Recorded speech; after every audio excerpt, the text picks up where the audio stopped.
যে তারা সেটা একটাই বছর পরেই ওটাকেই আবার শুকিয়ে ওটাকেই করে কেন তার ঘরে কিছু যেমন ননদিনী দেখো, ননদিনীর ননদিনী, তাই তো? এই যেমন ননদিনীর দেওয়ার শাশুড়ি মা সব কীর্তনে এসছি সব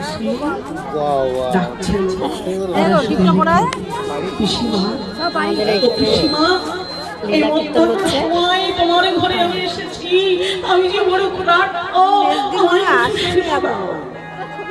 পড়াশুনি লজ্জায় ঘর থেকে বাহির হতে পারছে না।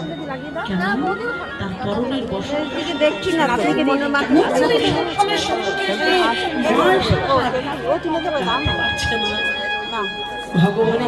সূর্য পূজা হচ্ছে, লীলা কীর্তন। পিসিমা পিসিমা বলে ডাকতে ডাকতে যখন চলে যাচ্ছেন, ঘর থেকে ছুটে এসে